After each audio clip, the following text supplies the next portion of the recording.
So, welcome to daily discussion on current affairs. First topic that take up is reason for increasing women-led philanthropy. The article discusses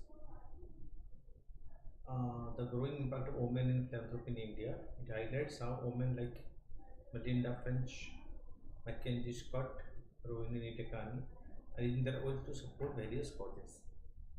Melinda French, after divorcing Bill Gates, she founded Pivotal Philanthropy Foundation and plans to focus on gender development with a budget of 12.5 billion.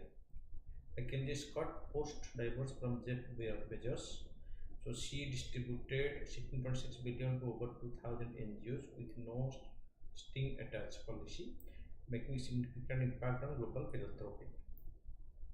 India leaders in philanthropy, Rohini Nitekani, independent of her family's Infosys wealth, she has led significant philanthropy efforts focusing on environmental and climate change issues. Rajashree Birla continued the Birla's family's philanthropic legacy by leading the CSR initiative after her husband's death. It is Rajashree Birla from the Birla family. What is the reason for increasing women-led philanthropy? Financial independence. Women now have more financial autonomy. Due to ownership stake in companies, this shift allows them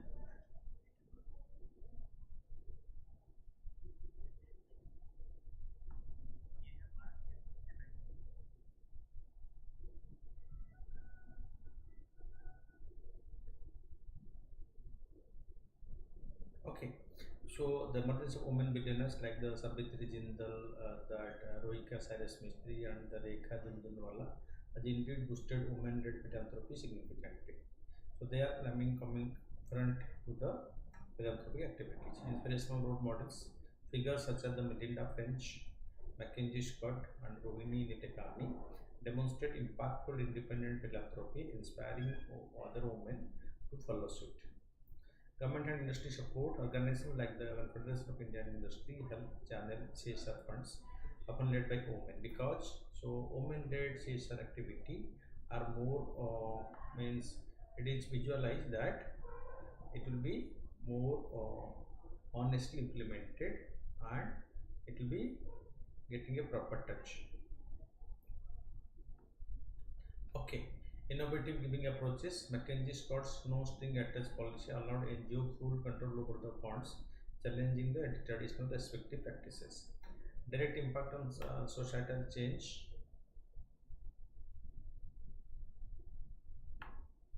Okay. Women tend to focus on complex issue with greater accountability. A 2024 Brain and Company Dasra study shows women donate a large portion of their wealth to directly achieve better outcomes. Role model effect. Leaders like the Rohini Nilekani inspire other women, creating a multiplying effect that encourages more female involvement in philanthropy. Increase accountability. Women show a higher degree of responsibility in fund usage, leading to more effective and impactful philanthropic activities. Impact of coalition government and governance. The article discusses how coalition government in India, despite their complexity, have effectively governed and advanced significant economic reforms. It contrasts this with the recent single party rule, which avoided difficult decisions and suggests that political skill, not just majority, is key to effective governance. What is the impact of coalition government on governance? Coalition government have managed to effectively govern India and push forward major economic reforms.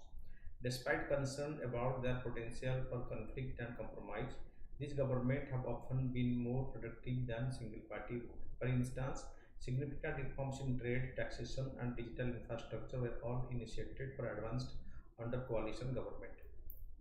How have different government contributed to economic reforms? Okay, so even coalition government are also have launched significant economic reforms in the past, and it is felt that so the present coalition government will not get any problem in implementing problems honestly.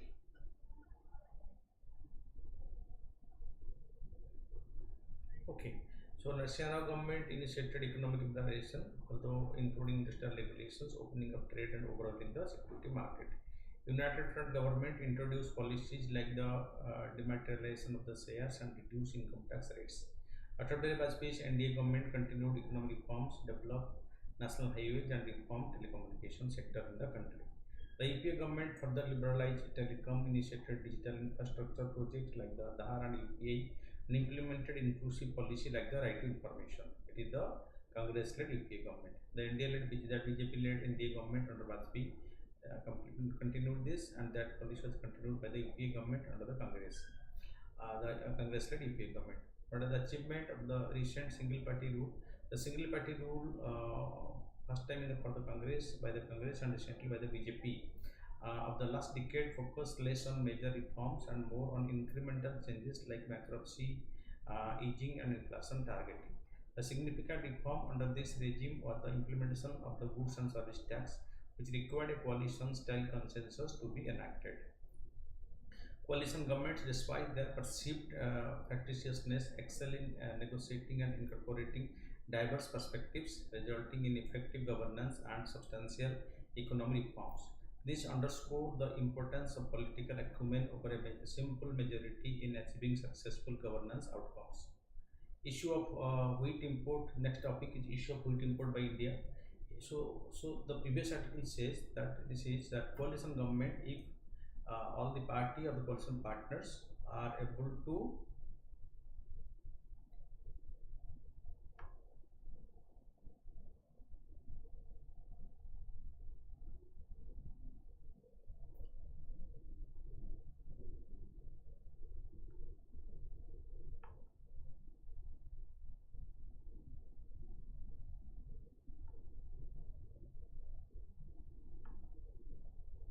okay. So they can also give stable government. Okay. The single party rule of the last decade focused less on major reforms and more on incremental changes like bankruptcy, easing, and inflation targeting. The significant reforms under this regime was the implementation of the goods and service tax, which required a coalition-style consensus to be enacted. Conclusion: coalition government, despite their perceived factitious excel in negotiating and incorporating diverse perspectives, resulting in effective governance and substantial economic reforms. This underscores the importance of political acumen over simple majority in achieving successful governance outcomes. Okay, next topic is the issue of wheat import. So, government of India has put some restriction on import of wheat, but right now, so government is also thinking of taxing the conditions for.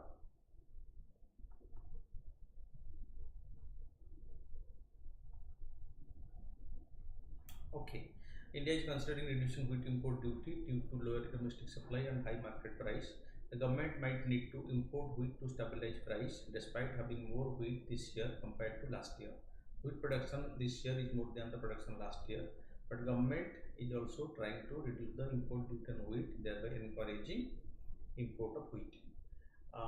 What is the current situation in the Indian wheat market? India is facing high wheat price in the market, which are much higher than the government's minimum support price. For instance, price reach around 3,000 per quintal in some parts of Madhya Pradesh, while the official price of 2,275 per quintal is the MSP. Due to this increase, there is a discussion about reducing the 44% import duty on wheat to allow import and help stabilize the price. That means the market price of wheat became more than the government determined price.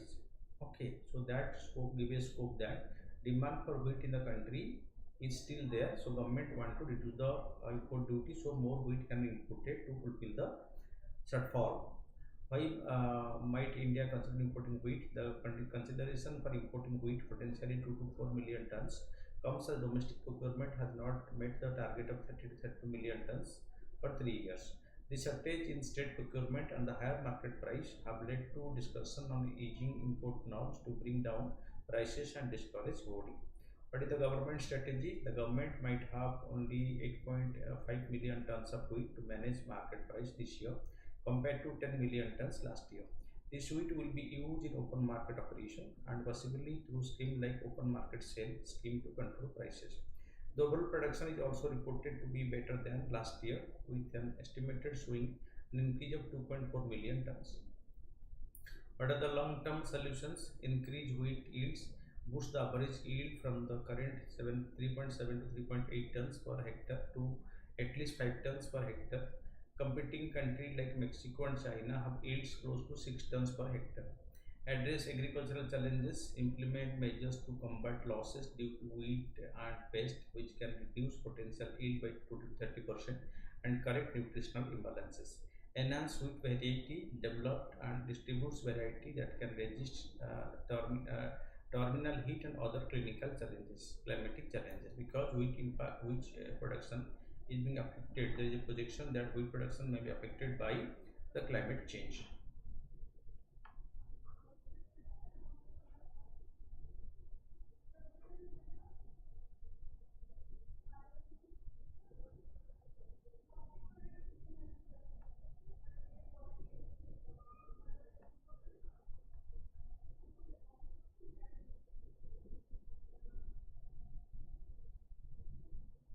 Okay. So India is expecting a normal monsoon this year, which will boost agricultural production. However, groundwater depletion in certain states may limit the impact of monsoon. The state of Punjab and Haryana have witnessed severe groundwater depletion due to wheat paddy cultivation cycle. Paddy, then wheat, then paddy. This lead huge use of water, which is being discouraged by the government right now. Okay. So paddy water grazing crop occupies around 18% of the kharif crop area in Punjab and 52% in Haryana. Groundnut extraction rates in Punjab and Haryana are alarmingly high at 163.75% and 135.74% respectively, compared to the national average of 59.26%. What is environmental legislation? State government enacted to address groundwater depletion. To address groundwater depletion, Punjab and Haryana enacted Punjab Reservation of that Subsoil Water Act and the Haryana Preservation of Subsoil Water Act. Objective: this law aimed to make sure farmers planted paddy when the monsoon starts by stopping them from planting too early. They plant too early, and that early plantation led to huge use of the underground water. What are the unintended consequences? They had an unintended consequences of increasing stubble burning and air pollution in North India. The shift in paddy transplantation by over a month led to a shorter window between harvesting and planting the next rabi crop, forcing farmers to burn crop residues. Stubble burning coincides with low wind speed in northern India, exacerbating air pollution. Only interview. It is Hariki interview. ପିଲାଦିଟା ଆସୁଛନ୍ତି just ଏବେ college pass out ଶୁଣିବାକୁ ନାରାଜ admission କରିବାକୁ ମାନେ ଏତେ ଇଣ୍ଡିସିପ୍ଲିନ୍ ଆପଣଙ୍କୁ liberty ହେଇଛି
increasing stubble burning and air pollution in North India. The shift in paddy transplantation by over a month led to a shorter window between harvesting and planting and next rabi crop, forcing farmer to go for stubble burning because in a hurry to clean the field, they go for stubble burning. Stubble burning coincides with low wind speed in North India, accelerating air pollution, and its more impact is in Delhi than in Punjab and Haryana. Why are these law rendered ineffective? The law becomes ineffective because of the high minimum support price set for paddy and the subsidy on input, which encourage farmer to increase paddy cultivation. This resulted in excessive extraction of groundwater and an increase in the stubble generation. The government has taken steps to encourage crop diversification, such as proposing to procure alternative crops like masoor, urad, maize, and cotton at the MSP for the next 5 years. However, the assured procurement of wheat and paddy from the central pool, coupled with higher return, prevents farmer from diversifying because anything beyond paddy is labor intensive and the price fluctuation is there. So farmers go on adding to the paddy cultivation. What should be the way forward? Instead of doing away with the law, there is a need for crop diversification, adoption of direct seeded rice, paddy straw management, and raising MSP and assured procurement of alternative crops. If the other crops are assured or comes under assured procurement like wheat and paddy or wheat and rice, so farmers will be encouraged to go for cultivating this. These are the way out right now. The next, the employment crisis in India. The article highlights the issue of unemployment in India. As per periodic labor force survey, India has one of the lowest employment rate globally, with only 30.5% of the people over the age of 15 years receiving remuneration for their work in 2022-23. Among men, the ratio was 48.1%, while shockingly, it was only 13% for women. One of the lowest employment rate for women worldwide. 13% women get employment and get wage. But the impact of this raising unemployment in a rapidly expanding economy with growing inequality, this situation is a crisis. It is a significant issue in a nation where many people still lack adequate living conditions and the development efforts are incomplete. It is also becoming a social political problem due to an aspirational young generation being denied opportunity to live up to its potential. What approach has the government adopted to deal with the issue of unemployment? The government's approach was to incentivize big business in the hope that it could result in more private investment, boosting the real economy and creating employment through a trickle-down effect. But the impact of this approach, employment has not grown and real wages have not gone up in the past decade. According to the 2024 India Employment Report by the ILO, certain workers such as those in the construction and regular employment have experienced decline in their wage.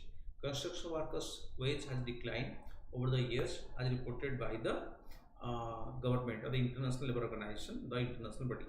The majority of employment positions are informal, with more than 90% of the workers not receiving the advantages of formal legal and social safeguards. Additionally, over half of the workers' workforce are self-employed, earning modest incomes. Women are particularly disadvantaged, whether they are paid or unpaid workers or self-employed. What are the immediate measures for employment generation? There are about 1 million job opening in the central government and likely many more in the state governments combined. Filling these vacancies could not only increase employment but also enhance public service in areas like health, education, sanitation, improving everyone's quality of life. Regularizing millions of women working in essential public service delivery scheme would benefit them and provide a fill-up to domestic demand. Greater emphasis on public spending for core care activities would have positive multiplier effect on demand and employment. Reviving the rural employment scheme by clearing areas, ensuring proper funding and avoiding partisan approaches that have denied resources to state ruled by the opposition party. So here what happened? So the opposition party ruled states are at disadvantage in comparison to the parties ruled by the same party ruling at the center. Implementing an urban employment guarantee scheme with the components for urban rejuvenation, skill training and apprenticeship is a requirement. For the medium term measures, there is a need to develop a package to revive and strengthen the micro, small and medium enterprises, including access to credit, technology, input and marketing, and providing incentives like those for large farms.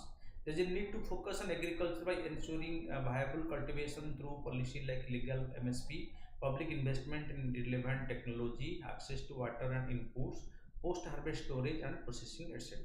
The government should consider the influence of increasing temperature and climate change in all policy decisions. These employment generation measures are likely to have a positive impact on output and lead to a more sustainable, equitable, and just economic growth trajectory. Okay. So then the next topic is the self-declaration certificate must be for advertisers. The Supreme Court has mandated that all advertisers and advertising agencies submit a self-declaration certificate before releasing any advertisement starting from June 18, 2024. For TV and radio art, this certificate must be submitted to the Broadcaster Seva portal, and for print and digital media art on the Press Council of India portal. The certificate must confirm that the advertisement does not contain misleading claims and complies with regulatory guidelines. The portal for submission will be activated on June 4, 2024, and ongoing ads are currently exempted from this requirement. This directive aims to enhance transparency and responsible advertisement practices because many companies claim undue that advantage by sharing false and frivolous advertisement, which is the main regime, like the case of this Patanjali, which has got the Supreme Court's stricture on this particular issue in the recent past. Significance. So the self-declaration certificate for advertisements is significant as it ensures transparency and accountability by preventing misleading advertisement and holding manufacturers, promoters, and adversaries responsible. It also protects consumers by preventing violations of their rights, unfair trade practices, and false advertisement that harm public interest. Additionally, it supports better implementation of legislation and rules such as the 2022 guidelines for preventing misleading advertisement. About the Press Council of India, it was established in 1979 under the Press Council of India Act 1978 and is a statutory quasi-judicial, so remember this, quasi-judicial autonomous authority that preserves press freedom and maintains high standard in newspaper and news agency in India. The Press Council of India consists of a chairman who is typically a retired Supreme Court judge and 28 members with the chairman nominated by the committee, including the chairman of Rajya Sabha and speaker of the Lok Sabha and elected member of the council. Okay, so this is what surrogate advertisement, reclaim advertisement, children target advertisement, bet and switch advertising, all these are under target right now. Then the FASI directed company to stop claiming 100% fruit juice on label and ad due to its high sugar content. As per the FASI, there is no provision of such claims as per Food Safety and Standard Regulation 2018. The product must be labeled in accordance with the Food Safety and Standard Regulation 2020. In the ingredient list, the word reconstituted must be mentioned against the name of the juice. It added nutritive sweeteners exceed 15 gram per kg products must be labeled as sweetened juice. That means sugar has been added. About FASI, the Food Safety and Standard Authority of India is an autonomous body established under the Food Safety and Standard Act of 2006. It consolidates various food related laws and aims to ensure food safety and quality in India. FASI regulates food business, enforces safety law, monitors quality, conducts research, provides training and promotes food certification and organic food. It operates under the Ministry of Health and Family Welfare with headquarters in New Delhi and regional offices across the country. Then the Central Excise Bill 2024. So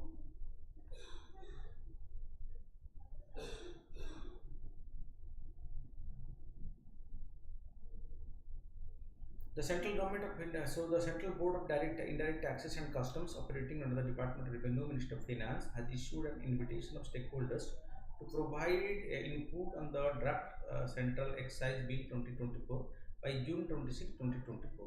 The bill aims to enact a comprehensive modern central excise law, repealing old and redundant provisions and promoting ease of doing business. About excise duty is an indirect tax collected by the retailers or intermediaries from customers at the point of sale. It is paid when goods move from manufacturing units to warehouse, governed by two key acts.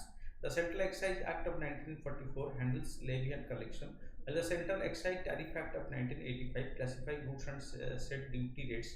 With the implementation of the goods and service tax, namely excise duty, were subsumed under GST, leaving only petroleum and liquor subject to excise duty. Central GST repealed excise duty in the most cases, while state government collect excise duty on alcohol, alcohol preparation, and narcotic substances. Therefore, as state excise duty only. So that is the state excise. But central excise and the subsumed. Direct tax, income tax, capital gain tax, securitisation tax, pre-QI tax, and corporation tax. They are the direct tax. Then indirect tax, sales tax, service tax, custom duty, and excise, excise duty, and value added tax are the indirect taxes. Then next is Open Network of Digital Commerce (ONDC). The Open Network for Digital Commerce achieved a record of 8.9 million transactions in May, a 23% increase from the April. But this ONDC,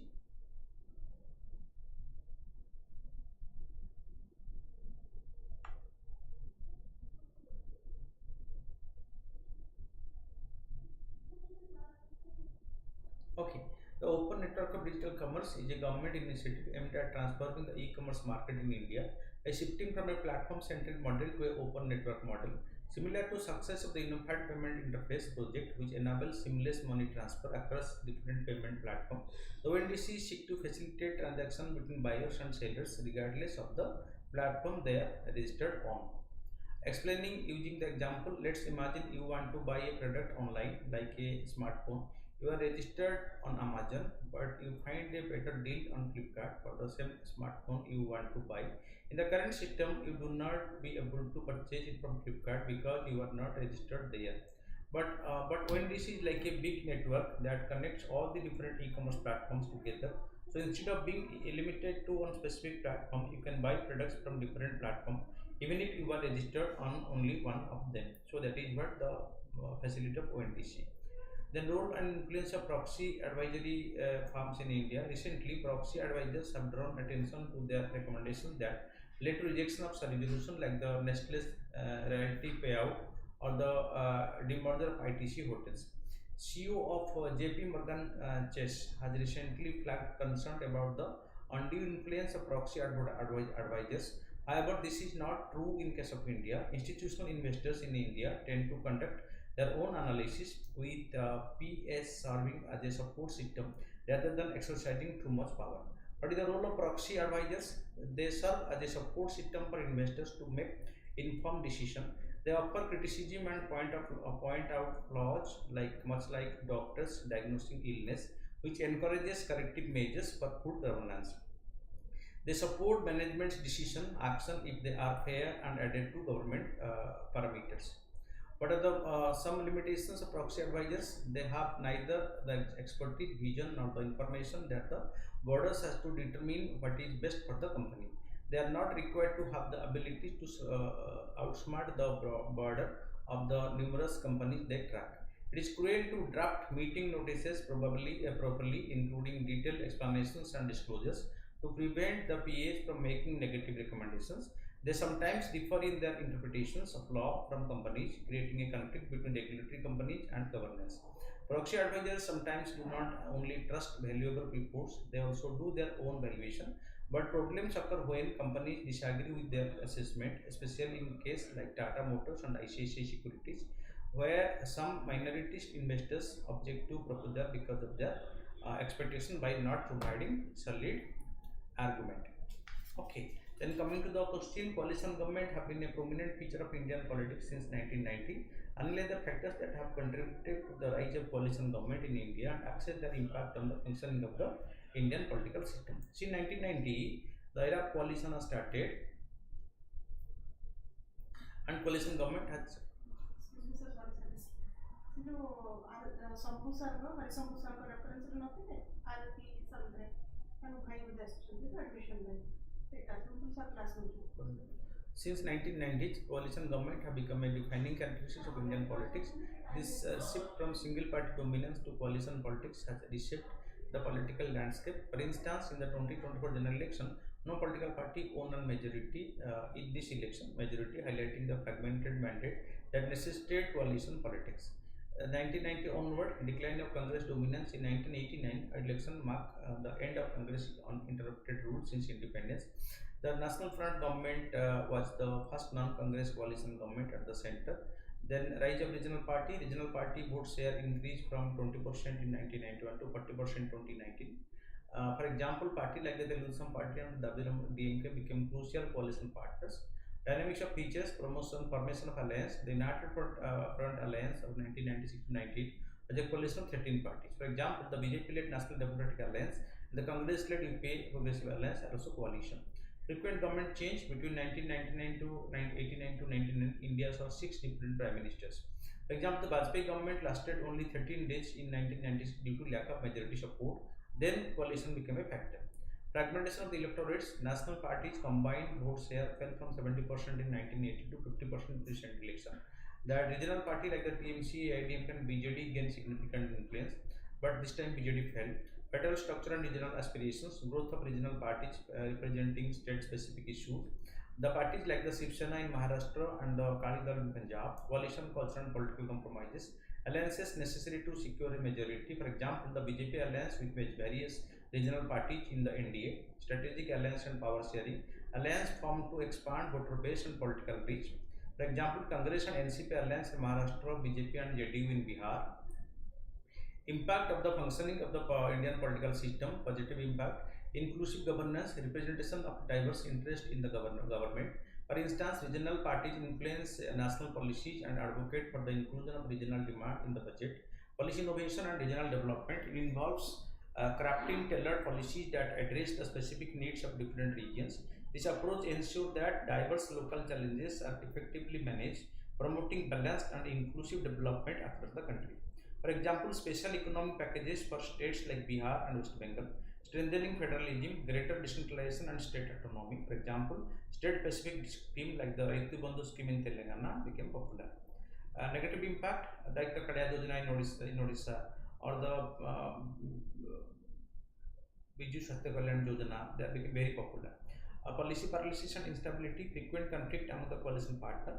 The fall of the Vajpayee government in 1999 due to the coalition infighting. Compromise on governance and policy implementation, policy diluted to accommodate coalition demand.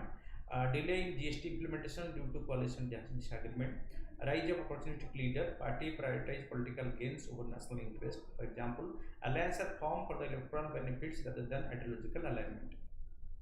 Measures to overcome negatives, the common minimum program, formulating CMP to ensure coherent policy direction. For example, the UPS CMP provides a balanced governance framework, but not in the NDA. Strengthening institutional mechanism, better coordination and conflict resolution among coalition partners. For example, a regular inter-party consultation and a coalition management framework, promoting political accountability and transparency, enforcing accountability measures for responsible governance. For example, legislative measures to prevent frequent defection. Conclusion, the rise of coalition government in India has brought inclusivity and complexity to the political system, while it has fostered greater representation and strengthened federalism. So that is the possibility because of the coalition party. So many coalition partners, they are coming forward, so they try to achieve the target. Clusters. Good. That's like that. Haciendo. Haciendo. Mm.